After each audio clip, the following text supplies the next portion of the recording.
So I think we'll go ahead and get started. Hi, everyone. Thank you so much for joining us for the fourth part of our Stream and Buffer Protection webinar series.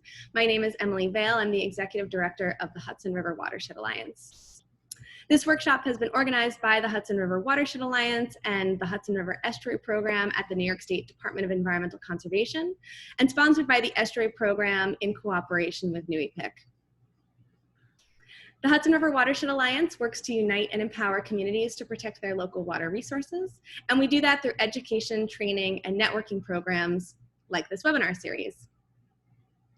I wanted to mention a few upcoming events to save the date. On Thursday, October 8th, we have our monthly breakfast webinar series, and this month the talk will focus on PFAS chemicals to understand more about their transport through systems and what we can do about them. And then the last week of October, October 26th through 30th, the Hudson River Watershed Alliance will host our annual Watershed Conference online in the afternoons with more information to come. So this is the fourth out of 4 of our stream buffer protection webinar series. And we've been spending a lot of time talking about stream buffers because this area is really important. So we're talking about the area where the land and water meet and creating a buffer zone around those areas to protect them. This is important for water quality, stream stability, flooding, habitat, and more. And protecting buffers around streams can be really challenging. There's lots of options and opportunities to do so, and that's why we've done this series. So we had our first week on the science of stream buffers. We learned about state regulations and resources. Last week, we heard from case studies in stream buffer protection from municipal law and the role of a land trust. And this week, we'll hear from Emily Svenson on local tools to protect streams and their buffers. So thank you so much again for joining us. And with that, I'll hand it over to Emily. Thanks so much, Emily. Let's see.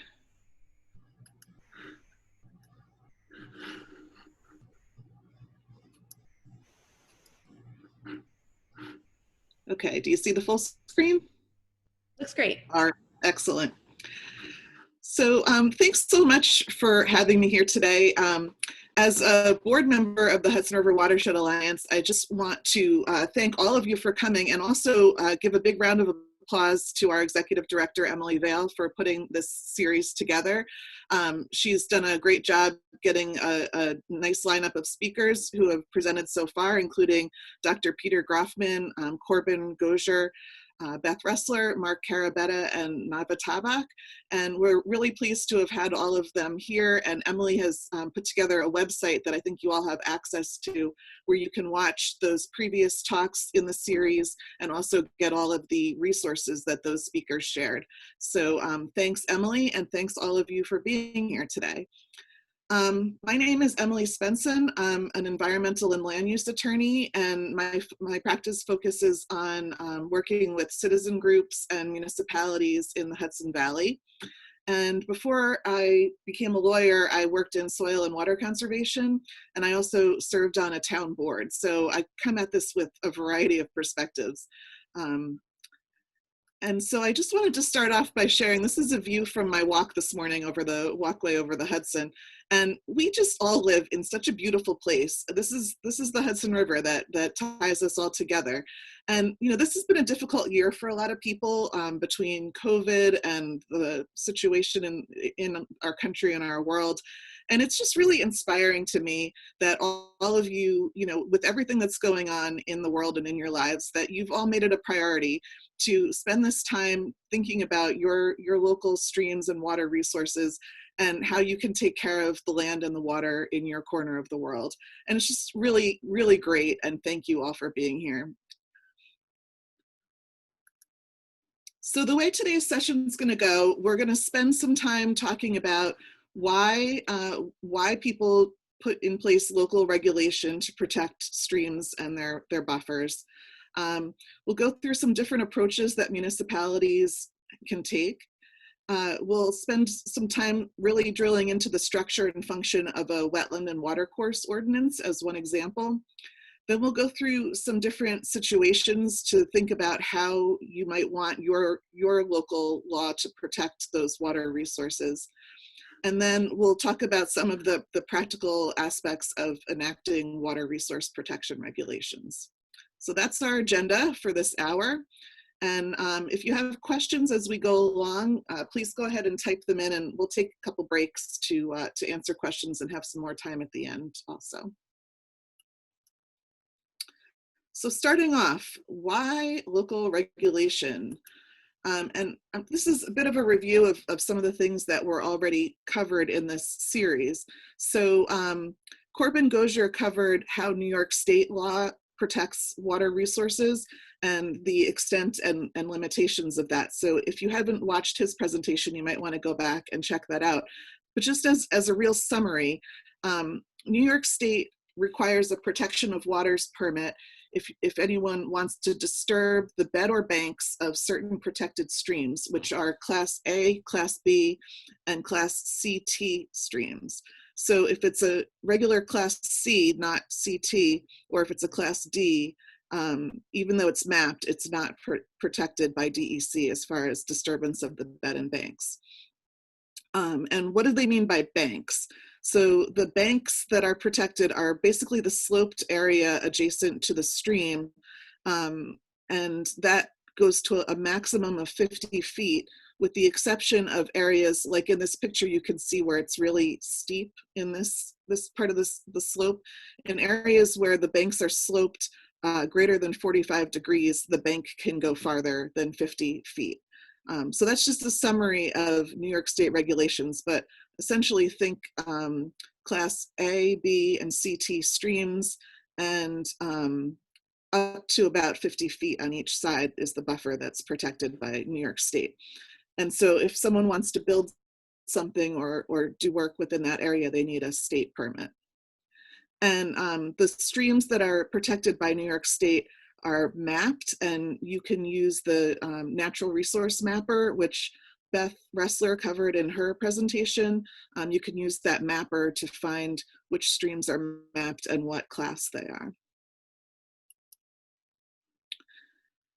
As far as federal regulations, there is the Clean Water Act, Section 404, which regulates filling of wetlands, and some small streams may qualify as federal wetlands. The limitation there is that it only would affect the wetland or the stream. It does not include any sort of buffer area.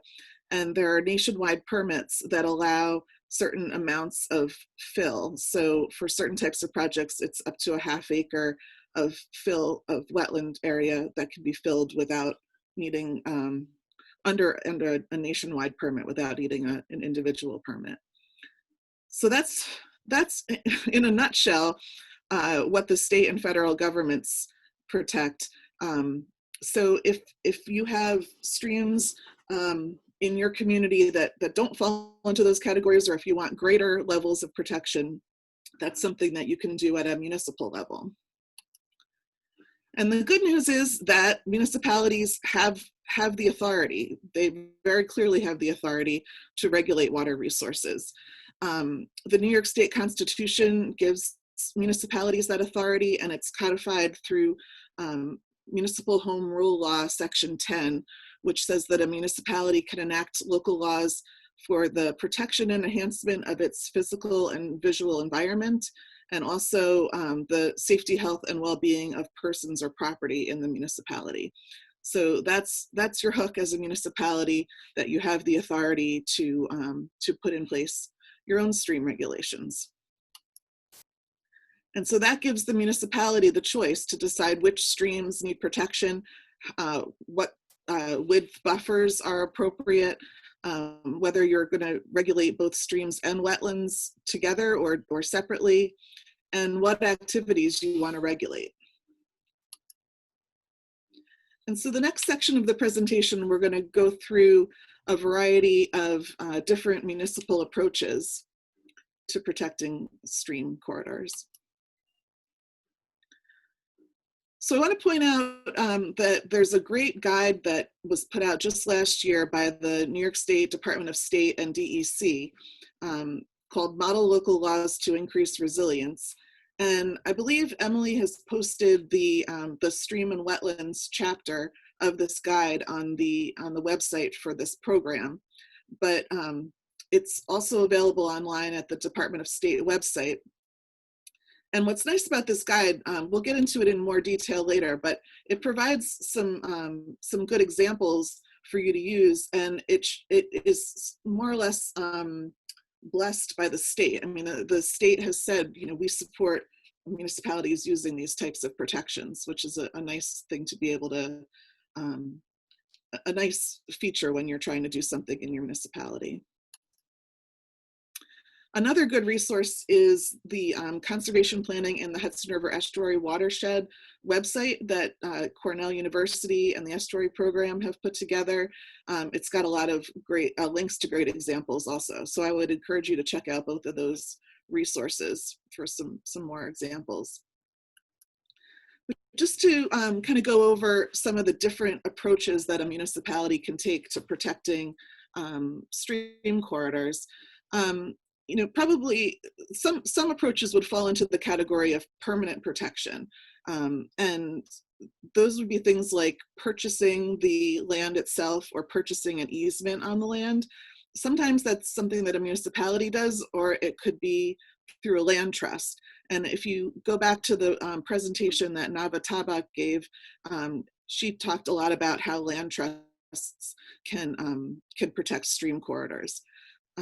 One example I just threw up here, the Hook Trail, which was an interesting example, and I'll try to explain. I don't know if I have it exactly right, but this is in the town of Red Hook, and they wanted to create a trail that would link different places where people wanted to be able to travel by walking or biking without the danger of walking on the roadway.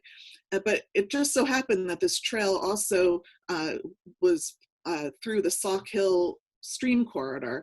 And so they were able to kind of put these ideas together and get money through the Water Quality Improvement Program to protect the land along the Sauk Hill for water quality benefit, but that the acquisition of that land by the Winnicke Land Trust also allowed the creation of this multi-use trail. So that's an example of using public funds to work with a land trust and a municipality collaborated to create this water protection, to preserve this land for water protection, and also to create a trail. So, you know, it's great when you're able to actually, you know, buy land or buy an easement on land, but realistically, that's going to be a pretty rare occurrence. So most of what we talk about when we think about municipalities protecting stream resources or any environmental resources is regulatory approaches. So one regulatory approach is the Wetland and Watercourse Ordinance, which can either be a standalone ordinance in your town code or it can be part of your zoning law. And typically they cover both streams and wetlands, which kind of makes sense because a lot of smaller, you know, headwater wetlands and streams, they all kind of, they can run together. Like this picture here is actually, it's not a mapped stream, it's a wetland in the woods behind my house, but it more or less flows into other wetlands. It's part of the headwaters of a stream system. So a lot of times municipalities decide to protect streams and wetlands together and buffers around them through a wetland watercourse ordinance. And we'll talk more about that option in a little bit. Another mechanism would be to put setbacks in your zoning code. So for instance, the town of Gardner in its zoning code, I think they're actually in the process of considering a full wetland and watercourse ordinance in Gardner, but I don't think they've adopted it yet. But one thing that they do have in their code is just a simple setback. So for streams that are already regulated by DEC for A, B, and CT streams, the zoning code adds an additional 100-foot setback from the top of the bank. So remember we said that the bank, it usually extends no more than 50 feet. So the town of Gardner just says, okay, well, in that situation, our town is adding an additional 100-foot setback from the top of that bank. And in their code, they actually allow the planning board to modify that on a site-by-site basis, but you could just put it in as a setback. And if someone wanted that someone really felt the need to build within that 100 feet, they would have to go and request a variance from the Zoning Board of Appeals through the regular variance process. So those are a couple different approaches, you know, a little bit less complex than a full wetland and watercourse ordinance, just simply putting setbacks in for certain types of construction and activities. Another approach is an overlay district. This is still within the category of regulatory approaches through the zoning. You could create an overlay district, which is essentially a zoning district that adds additional regulations on top of the underlying district. And this would make sense if there was just a certain part of your municipality that you wanted, that contained streams that you wanted to protect. So this, this map here is of the city of Newburgh, and Newburgh created a waterfront protection overlay district. It's hard to see, but it's this blue dotted line. So it's along the Hudson River front. This is the Hudson River here. So their water quality overlay district, or waterfront protection overlay district, encompasses the Hudson River waterfront, and then it extends up here along the Quasaic Creek and some of the tributaries of the Quasaic Creek. So that's an overlay district which adds additional regulations on top of whatever the colored zoning district is beneath. Another example is in the town of Wallkill. They have a Shangam Kill overlay district. So you can find lots of examples of that. These are really just different mechanisms that work in different communities. Another approach is if your biggest concerns about wetlands or about streams are in relation to residential subdivisions, then you could put a regulation in your subdivision code. This is in the town of Chester. In their subdivision code, they say that no buildings can be erected within 100 feet of the high water mark of a stream, and no site disturbance within 50 feet of the high water mark of the stream. And that would apply to subdivisions, which are typically residential development. So those are a few of the different types of regulatory approaches that municipalities take. Another, maybe a little bit softer approach would be looking at the process that your municipality uses, and not saying hard and fast you can't build within a certain area, but rather to say that when someone does want to build in this area, we'll take extra care with that. So for example, in the seeker review that municipalities use whenever they're reviewing projects, a municipality has the option of creating or establishing critical environmental areas within their community. And that's something that municipalities can do by resolution. And it's a way of kind of deciding that there are certain areas in your community that have special environmental value, and that if any project is proposed within those areas, you want that special value to be taken into account. So this is an example in the town of Hyde Park along the Marichikill. There's an area that was kind of headwater wetlands that feeds into the Marichikill.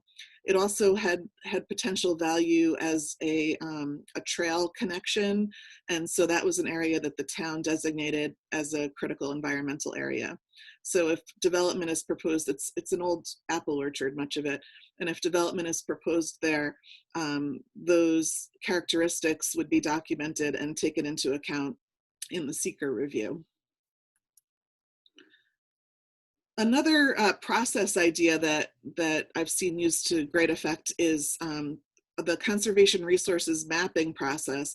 The town of Pine Plains is a great example. What they do is, if an applicant is proposing a major subdivision, the very first step that applicant does is that they map out the important environmental resources on the site, and they meet with the planning board, and the board and the applicant decide together. The board decides whether those are the resources that are important to protect.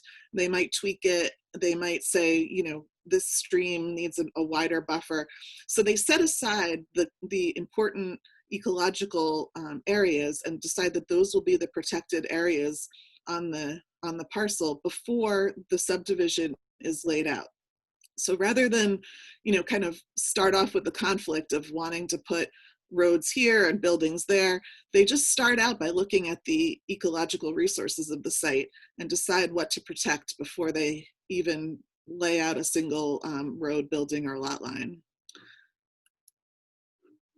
And I just wanted to finish off this section on different municipal approaches by reminding you that it's always a good idea as a municipality to look at your own facilities also. And it's common to focus on new construction, new development, and how new development can be guided to protect environmental resources. But remember that as a municipality, you control things like roads and municipal buildings and parking lots. And those are places where you can take direct action to reduce impacts on water resources. So on your roads, think about if you have roads that are near streams, what kind of salt usage, chemical usage.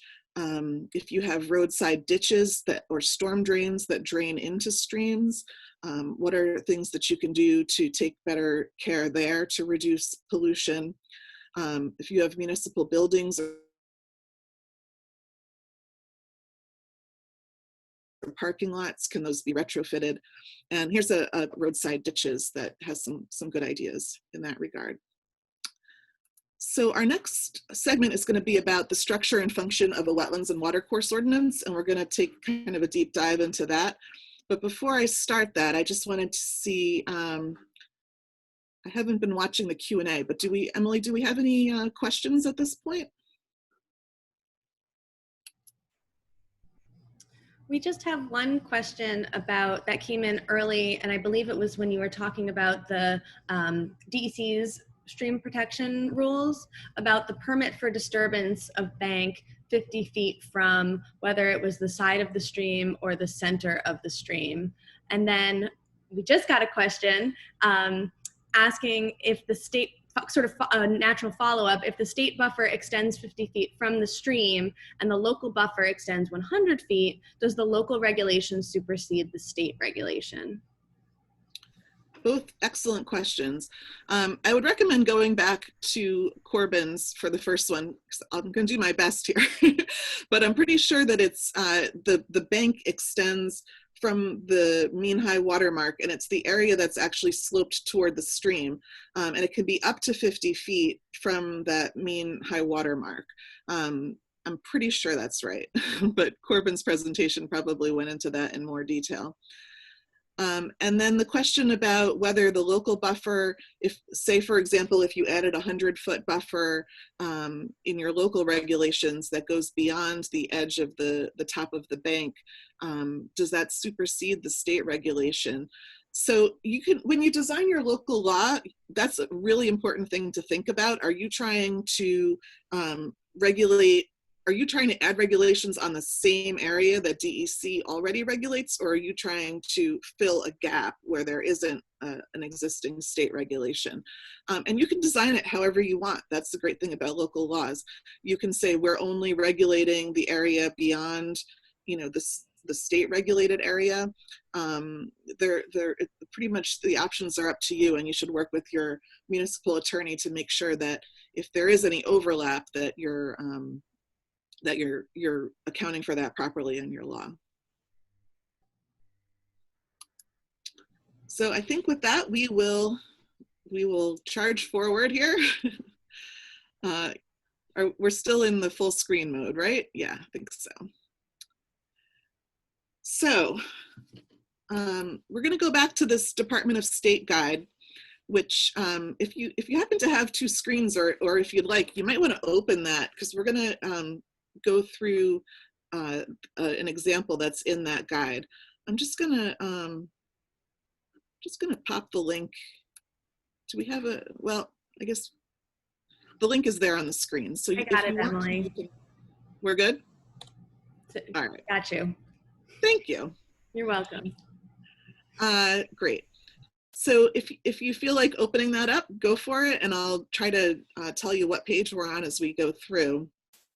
But again, I just really think this is a nice resource for municipalities to have, because it's nice to be able to say, you know, the state supports our municipality putting in place stronger regulations than are currently available at the state level to protect stream buffers, smaller wetlands, and areas that the state does not currently protect. And I just want to point out that this guide is written in terms of resilience to climate change, and particularly focuses on reducing flooding and other impacts of climate change. But the laws and the strategies and the examples in there, they cover they encompass multiple benefits, not just flood mitigation. So don't be concerned if that's not your primary goal in your community. So chapter 2 of the guide, which starts on page 46 of the PDF, covers watercourse protection, and it describes some of the reasons and the mechanisms for protecting watercourses. And on page 51 of the PDF, there's a table. This is just a little piece of the table, but it goes through a whole lot of different municipal codes and systems that we went through earlier, and lots more. If you would like to look up any of those codes, the vast majority of municipalities in New York State have their local codes on eCode 360. So you could just Google eCode and the name of the municipality, and you'll probably find their code, and you can just go to the specific section. It's all open source.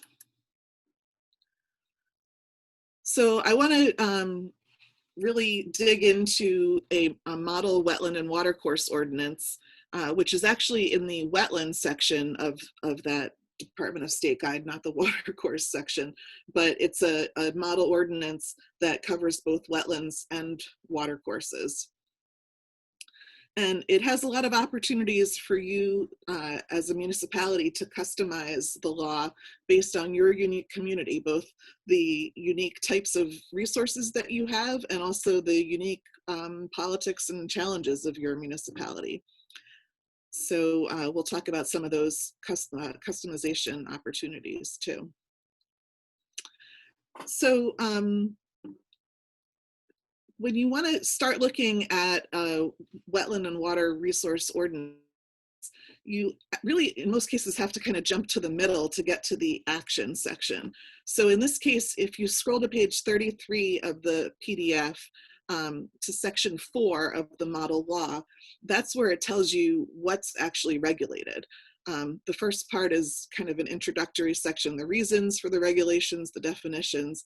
But if you jump to section 4, it tells you kind of the action component.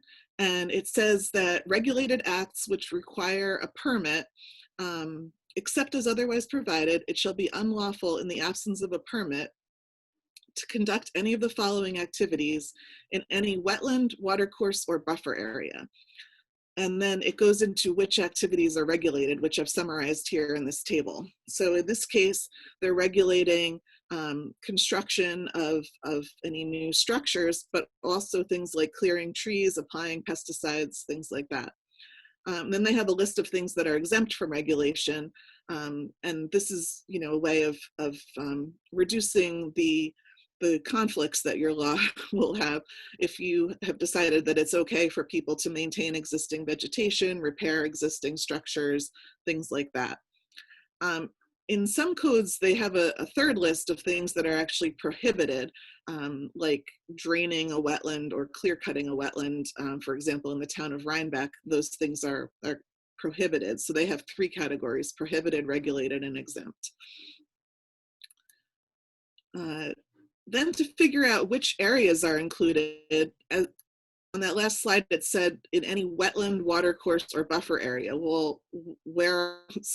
So you need to then go back up to the definition section to figure out where those areas are. So these are the definitions from that model law. There's a definition of a watercourse, there's a definition of a buffer area, and that tells you which areas are considered watercourses, and it tells you that the buffer area is going to extend for, you can put in the number of feet you want, such as 100 feet as an example, measured from the top of the bank of the watercourse. So again, this can all be customized to what you decide. You could have variable buffers where certain streams or rivers have wider buffers and others have narrower buffers. Deciding which streams are regulated is some people take different approaches to that. Some municipalities use the DEC mapping system, which again is shown in the natural resource mapper. Some use USGS, US Geological Service, quad maps, and say that the streams that are delineated on those quad maps are the ones that are regulated. Some municipalities create a map, maybe based on those USGS quad maps, and say for our municipality, you know, this map shows the regulated areas. And sometimes they just describe the type of resource that qualifies as a stream, and it has to be actually mapped in the field. So those are different approaches that you can take. And then deciding how big a buffer area, again, I would refer you back to Dr. Groffman's talk, where he went over some of the different functionality of different buffer widths. So a very narrow buffer can provide some water quality benefit. If you're more concerned about habitat, you may need a wider buffer. So think about what you're trying to achieve, and also just what the political reality will bear in your community. So then, okay, now we know in our model law what areas are regulated, and typically what a wetland and watercourse ordinance does is it says, okay, in these regulated areas, you need a permit before you can do any construction. So it's not saying it's off limits, it's saying that you need a permit from the town. So in this case, if you go to page 43 of the PDF, is it page 43? Well, it's section 12 anyway. I'm not sure I have the page number right, but you know what? I have this backwards. I'm sorry. This one should say, this is the permit application, and it talks about, it's page 25 of the PDF. My apologies, I had these backwards. So the permit application section starts on page 25, and that'll tell you what official or board manages the applications, who decides on the permits, which might be a different board. Like for instance, it might be the building inspector that accepts the application, but the planning board decides on the permit. Different municipalities come up with different systems that work for them. And it also will tell you the criteria for awarding a permit. The model law uses an environmental director to manage this. That's not something that a lot of communities have, but some towns contract with a wetlands professional who manages the permit process and actually goes and inspects in the field to see where streams and wetlands are. Other municipalities make do with the building inspector or zoning enforcement officer.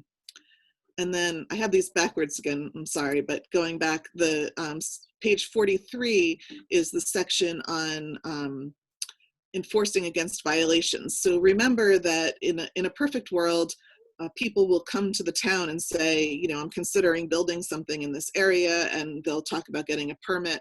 But there are always those situations where that does not happen, and you have to deal with someone that has either, you know, maybe without realizing it, disturbed a stream buffer, and now your law needs to be able to figure out how that will be addressed. Okay. So we've kind of gotten into a lot of the nitty-gritty of how these laws are constructed. And when you're thinking about what's going to work in your municipality, I think it's useful to kind of go through some examples and think about, okay, the law that I'm putting in place, how would it actually play out in some real world scenarios? So I have just a few examples here that I want to run through to think about how your law might work in these different scenarios. The first, this is a site that's mainly wooded right now. It has a stream that runs through it. The stream is a Class C stream, not a CT, so it doesn't have any DEC protection. But this town does have a stream protection law that protects Class C streams with a 50-foot buffer. And so what the applicant came in with is a proposal to build 3 large buildings with parking surrounding them. But in order to, so in a lot of zoning codes, the size buildings require a certain amount of parking. So for each hotel room, you need 1 site, for each square foot of retail area. So in order to do the amount of commercial use they wanted, they needed a certain number of parking spaces that they couldn't fit all on this side of the site. So they added additional parking over on the opposite side of the stream. And they put 2 crossings here, one for a car crossing and one for a pedestrian crossing. And so those things are all going to end up disturbing the stream corridor.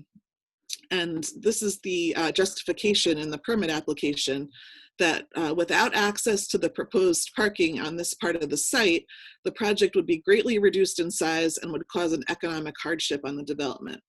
So, you know, this is a community that has a stream protection law. And, you know, so if you're looking at putting in a stream protection law, you know, think about it. Is this something that would be okay with you in your municipality? Is that a good enough reason to disturb the stream corridor? Because the project would have to be a bit smaller if this part of the site could not be connected with this part of the site. And maybe it is okay. Maybe you'd want a full span bridge. You know, what criteria would make sense to you? Here's another example. This is a location where there's an existing kind of small cabin development, and the developer wanted to put in basically a glamping facility with more camping cabins. And of course, they would like, the existing cabins are up here, but they'd like to put cabins down here near this lake because of the view. And this is the full layout of the site. So here's the existing cabins, here's the lake, and here's where they want to put the additional cabins. And I'm going to zoom in on this area right here. So you can see that this area here is defined as federal wetlands C and D. This community does not have a stream protection law, but whoever delineated the wetlands determined that this small stream that flows through here and into the lake, it's not a state regulated stream, but you know, you or I would look at it and think of it as a stream. They delineated that as federal wetlands C and D, but the 3 places where they plan to disturb the federal wetlands add up to less than 1/10 of an acre, so they don't need a permit because that's covered under one of those nationwide permits. So if this were your community, would you want to have some kind of local stream protection law that would require permitting or some greater scrutiny on the disturbance of this small stream? I mean, there might be a way of still doing the same layout, but accessing it from this side instead of going over it and then back over it again to get to these cabins. You know, these are when you put laws in place, it just changes the way developers approach the site and how they try to lay them out. And then as a third final example, this is the Shwangam Kill, which is I believe it's a Class B stream or river. And this is a site, it's actually another glamping project where the cabins are proposed within this area here with views of the river. And here the town had its own local law that defined the stream bank, or I'm sorry, yeah, defined the stream bank differently than DEC. So in this town, the green here is the edge of the Shangamkill, but in this town they defined the stream bank as being the area with a greater than 25% slope. And so if there's greater than 25% slope, the bank runs all the way to the top of that slope. So this blue line represents, this is a steep area here. So the blue line represents the edge of the bank. And then the code required a 100-foot buffer from the top of the bank. So that's this pink line here. And so that pushed the cabins back further from the Shangamkill. So again, these are, you know, different types of regulations you can put in place. How would they play out in these types of scenarios? And then, so this is our final section of the presentation, some tips on enacting the actual process of enacting stream regulations. So the first part of your analysis, when you're, I think probably a lot of folks that are watching this are involved in their municipality, maybe as a municipal elected official. Sorry, I'm trying to get out of the sun here. As an elected official or a planning board member, a CAC member, or just a concerned citizen. So when you're thinking about drafting some type of stream protection proposal for your municipality, you know, there's a lot of considerations that go into it. And my first advice would be just don't draft it in a vacuum. Don't just think about, you know, I had this experience myself as a CAC member that, you know, as a CAC, a Conservation Advisory Council member, you know, we were mainly focused on the science of what needed protecting in our community. And we weren't really thinking about the political reality of the town board that needed to actually adopt it. So I think it's important to, when you're strategizing and coming up with what will work in your community, you know, talk to the town board that will need to adopt it, talk to the building inspector or the folks that would need to enforce it, and see what's realistic for your community. When you're thinking about the ecological priorities, you know, think about what's most valuable in your community, but also maybe what are some areas where you don't need as much protection. For example, like there are a lot of places where a village or a hamlet is located right on a stream, and you know, that's an area that's already developed. It may not be realistic to apply, you know, such wide buffers in that area, whereas maybe the more green, undeveloped parts of your community, you can afford to have a larger buffer requirement. Think about the political reality, the sources of opposition. A lot of times the opposition really boils down to people who want to be able to subdivide their land in the future and are concerned that taking these areas off the table is going to make it harder to subdivide. Is that really true? A lot of codes allow for clustering of subdivisions so that, say, if you have 50 acres and your zoning would allow that to be 25 lots, even if some part of that land is off the table because of streams or wetlands, maybe you can still cluster that same number of lots on the rest of the land. So thinking about what the sources of the opposition are and how they can be accommodated. Sometimes, you know, people worry that they won't be able to build a shed or you know, just have a pool in their backyard. And so a lot of laws have exemptions for small disturbances, just so that individual homeowners are not overly burdened by the law, but it can still have the overall effect. Let's see, think about your capacity to enforce whatever regulations you're writing, and make sure you're working with your attorney on any potential for legal challenge and just trying to avoid that. So the examples that we went through earlier run the gamut from, prohibiting activity in certain areas, regulating activity, or just adding some extra scrutiny through a review process. And those all might be different approaches that would work for different municipalities. So after you've strategized and drafted, then the next part of the process is going to be actually adopting the law.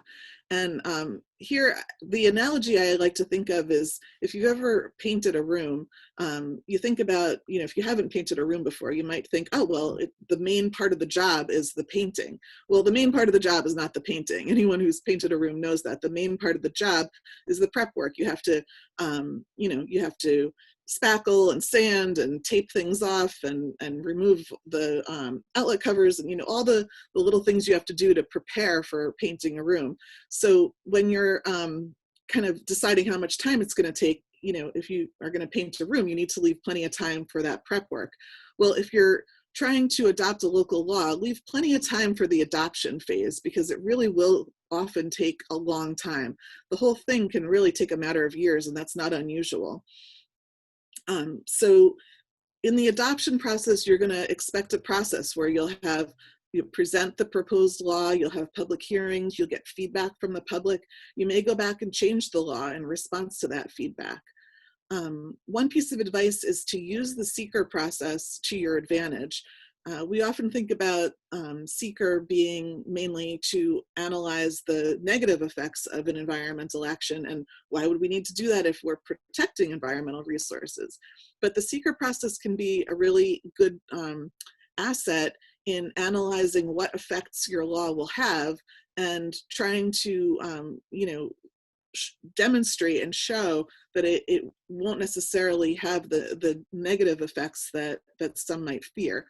For example, what I was saying earlier about clustered subdivisions, that, for example, in the town of New Paltz, when they adopted their wetlands law, they went through a lengthy seeker analysis and looked at how much land would actually be affected and how much it would actually affect development, which turned out to be very little. And so that was a big asset to have gone through that process and come up with that documentation. And hopefully at the end of it, you'll end up adopting some type of a regulation that will protect resources. And then you need to make sure that it can be implemented, that your staff and departments have the resources that they need to implement the law. That might mean hiring a consultant to be the wetland inspector. It might mean extra training for building or zoning staff. So make sure that you follow it through to the end. One piece of advice is that, as I said before, a stream protection law can have lots of different benefits, and having so many different benefits gives you the opportunity to belabor this, because other speakers in the series have talked about the different benefits that include flood prevention, climate resilience, drinking water protection, habitat, recreation.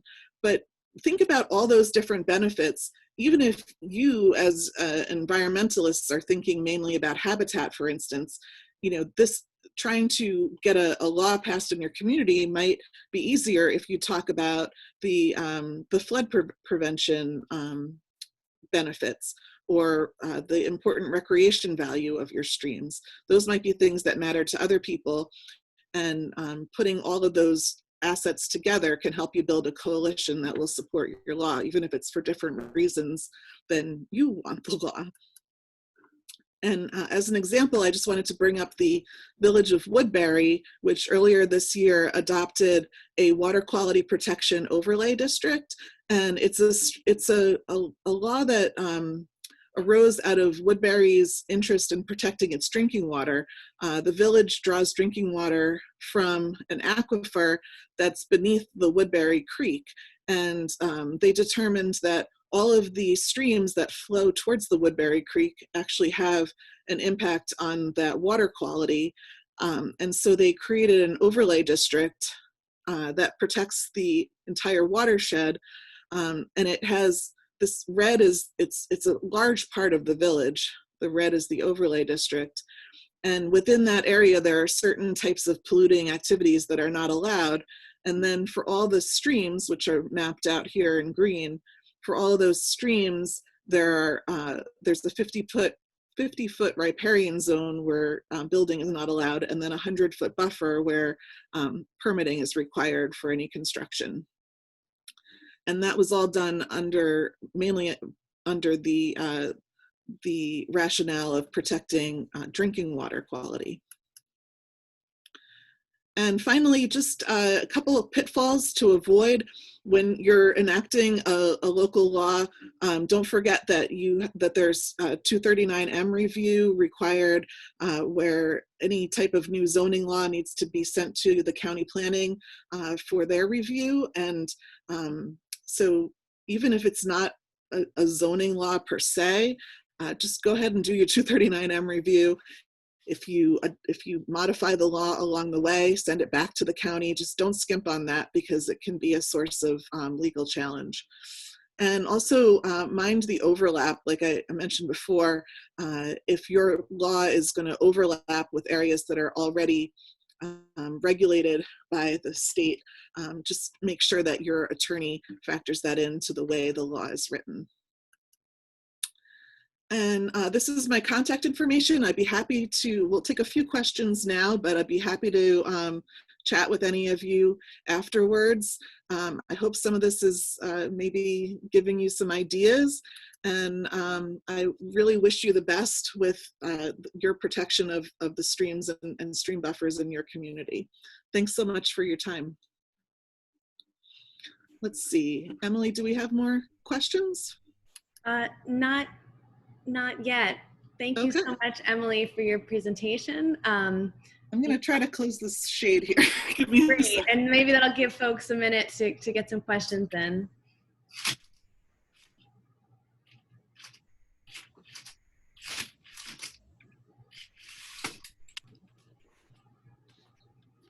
Oh, we've got some things in the chat, but not the Q&A. Are those? And I took the liberty of answering a question about roadside ditches. That Cornell Local Roads has some really great resources around roadside ditches, and I think you should be able to see that website up in the answered Q&A section. And there's a question about glamping that I answered as well. Here in Ulster County, we're very familiar with the term. Yeah.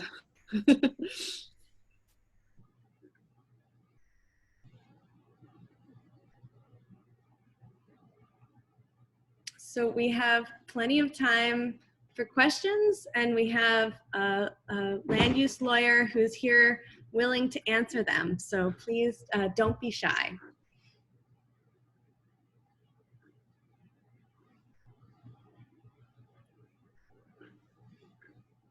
I'll mention again that on our website for this overall program, we've got links to each of the previous webinars, which Emily mentioned, and the links to a number of different buffer regulation resources, including the Department of State model local laws. So if you didn't get a chance to go there during the talk, I'll be sending that around with a link to this video as well.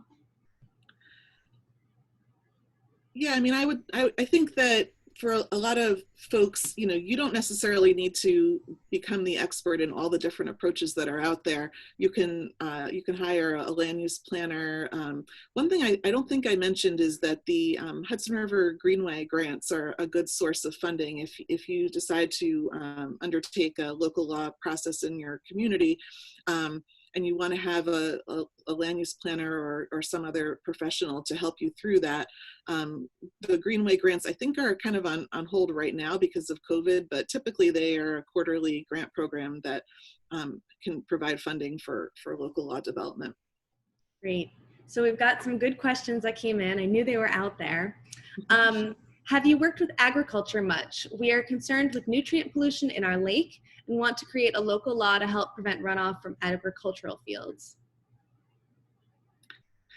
Yeah, agriculture can be a tricky area because New York State kind of gives extra priority to farms. And so if you're going to try to regulate agriculture, there are ways that farmers can apply to the state for protection from the local regulations. So that can be tricky. I would recommend talking to your soil and water conservation district in your county, which will know more about the types of programs that are available to help farmers reduce their runoff, not necessarily through a local law, because that can be hard. I mean, I'm not saying it's out of the question, but it can be challenging because if you're interfering with their ability to farm, there can be limitations to that. Great, thank you. What if the county objects to parts of your law during that 239M review process? So the 239M review process, the county will come back with either required changes or recommended changes. If they're required changes, then you either need to make those changes or you need to override the county recommendation with a supermajority vote, which is the majority plus one. So if your municipality is really set on what it wants to do and feels confident, it can override that county 239M review with a supermajority. But I'd say most of the time, I mean, I'm not sure what the example is that the questioner is thinking of, but most of the time there's probably something to that. You might want to talk to the county and try to work through it. Great, thank you. Here's another good one. Our town is being told that the requirement to file a SWIP that includes erosion control for a proposed electric transmission line for a stream crossing is sufficient for stream bank protection. Is this reasonable? I'm not sure what they mean by reasonable. So I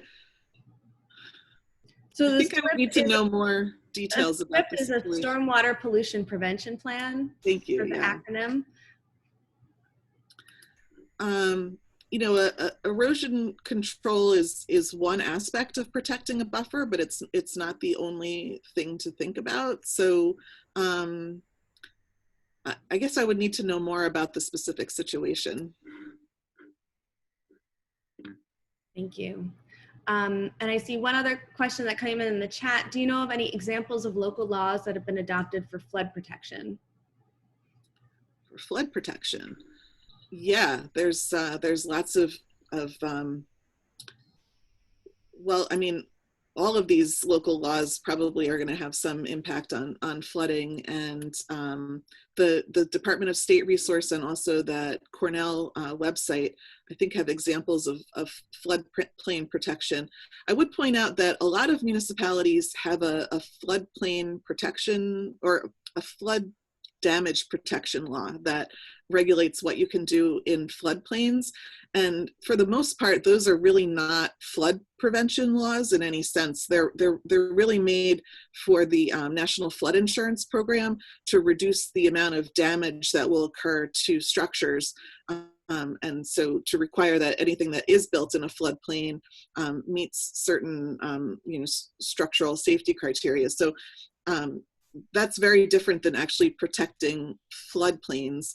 But if you want to look at how to prevent flooding in your community, I think you'd want to think about what the source of that flooding is, whether it's from increased impervious surfaces in the watershed that's making water run off faster and contributing to flooding, loss of wetlands, what's the source of the flooding, and then think about what type of local law would reduce that flooding. Great, thank you. So with that, we will close our Stream and Buffer Protection webinar series. Thank you so much to everyone for joining us. Thank you, Emily, for presenting today.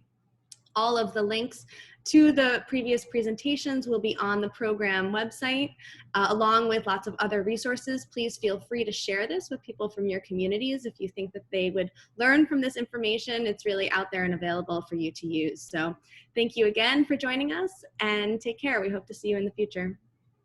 Thanks.